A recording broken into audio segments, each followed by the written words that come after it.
Assalamualaikum warahmatullahi wabarakatuh. A'udzubillahi minasyaitonirrajim. Bismillahirrahmanirrahim. Alhamdulillah. Alhamdulillahilladzi nawwara qulubal arifina bi anwaril yaqin wa saraha sudurhum bi ahkamiddin. Asyhadu an la ilaha illallah wahdahu la syarikalah wa asyhadu anna Muhammadan abduhu wa rasuluh. Allahumma shalli ala sayyidina Muhammadin wa ala alihi washabihi ajma'in, amma ba'du. Kaum muslimin yang dimuliakan Allah Subhanahu wa taala. Pada kesempatan yang berbahagia ini akan kami sampaikan sebuah renungan dari ayat Al-Qur'an, yaitu surat Ali Imran ayat 112. A'udzubillahi minasyaitonirrajim. Bismillahirrahmanirrahim. Dzuribat ngalaihimud dzillatu aina ma thuqifu illa bihabli minallahi wa habli minan nas. Al-ayah. Kaum muslimin yang dimuliakan Allah Subhanahu wa taala. Dari ayat tersebut kita ketahui bersama bahwa Allah telah menentukan kita bahwa sesungguhnya kita adalah hidup di dalam kehinaan dalam keadaan apapun. Dzuribat ngalaihimud dzillatu aina ma thuqifu. Akan tetapi Allah juga memberikan perkecualian, illa bihabli minallahi wa habli minan nas, kecuali berpegang teguh kepada tali jalan Allah atau kepada agama Allah dan berpegang teguh pada sesama manusia atau baik sesama manusia. Dari ini kita ketahui bersama bahwa ada dua hal yang bisa menghindarkan kita dari keterpurukan kehinaan tadi. Yang pertama adalah bihabli minallah, kita berpegang teguh pada tali Allah, yang artinya adalah dalam dimensi vertikal yang bersifat individual, kita berpegang teguh pada agama Allah. Dari ini kita ketahui bahwa kedudukan kita kepada Allah adalah kedudukan vertikal, yaitu antara makhluk dan kholiknya, yang secara individual kita pertanggungjawabkan kepada Allah Subhanahu wa taala. Maka sifatnya adalah penghambaan kita kepada Allah, kepada pencipta. Sepanjang kita sudah menghambakan diri, mengabdikan diri kepada penciptanya, yaitu Allah Subhanahu wa taala, maka terpenuhi sudah unsur yang pertama ini, bihabli minallah. Atau dengan kata lain, inilah kedudukan umat manusia dalam dimensi individual atau secara vertikal.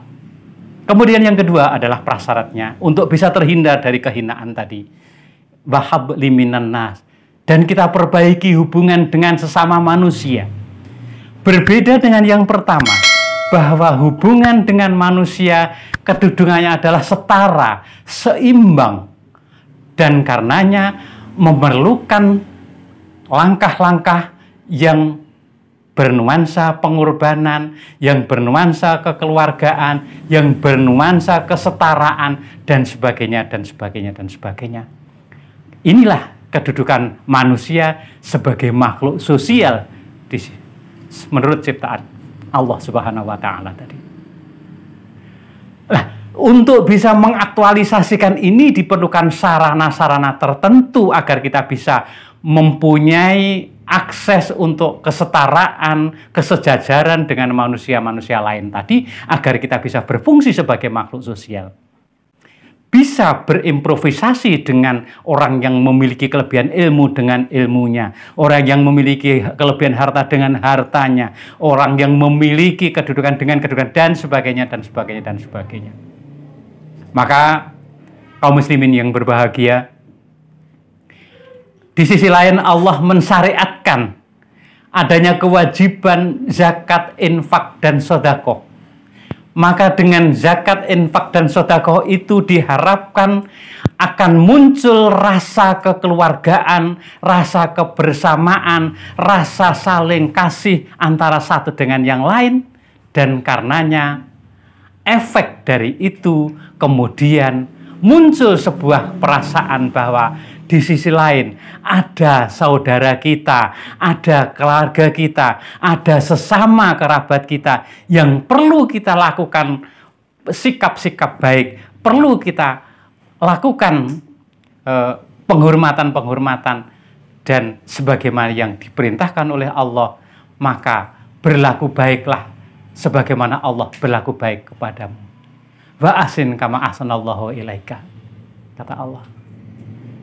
Di sisi lain, kaum muslimin yang berbahagia, Rasulullah juga la yu'minu ahadukum hatta yuhibbu li akhihi ma yuhibbu li nafsihi.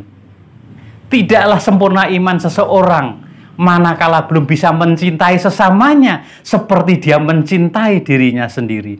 Ini muncul dari rasa kebersamaan, rasa persaudaraan, rasa kesetaraan yang distimulan dari pelaksanaan zakat, infak, dan sedekah tadi. Dengan menghilangkan ego, dengan menghilangkan akuisme, dengan menghilangkan derajatisme, dan sebagainya, dan sebagainya. Maka dari sini kita ketahui, kaum muslimin yang berbahagia, bahwa untuk bisa mengaktualisasikan kedudukan manusia sebagai makhluk sosial itu diperlukan sarana prasarana tertentu, dan zakat, infak, dan sedekah adalah sebagai salah satu sarana dari untuk mengaktualisasikan kedudukan manusia sebagai makhluk sosial itu. Maka dari sini bisa kita simpulkan bahwa kalau begitu, maka sebenarnya membayar zakat, infak, dan sedekah itu tidak semata-mata sebuah syariat yang diwajibkan oleh Allah, tapi adalah merupakan kebutuhan kita sebagai sarana untuk bisa mengaktualisasikan kedudukan kita sebagai makhluk sosial.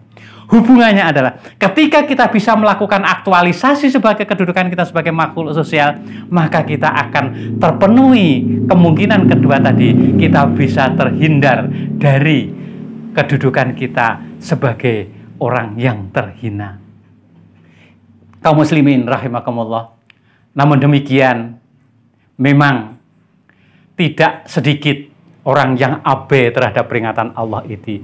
Oleh karenanya, baba'u bi ghadabi minallahi, ayat selanjutnya, wa duribat ngalaihimul maskanah, dan kemudian orang mereka itu akan tertimpa atau akan selalu diberikan murka oleh Allah Subhanahu wa taala dan selalu diliputi oleh kerendahan. Dzalika bi annahum kanu yakfuruna bi ayatillahi wa yaqtuluna anbiya'a. Ayat selanjutnya, al-ayah. Orang-orang ini karena abai terhadap ayat-ayat Allah dan mereka tega membunuh nabi-nabi mereka tanpa alasan yang hak.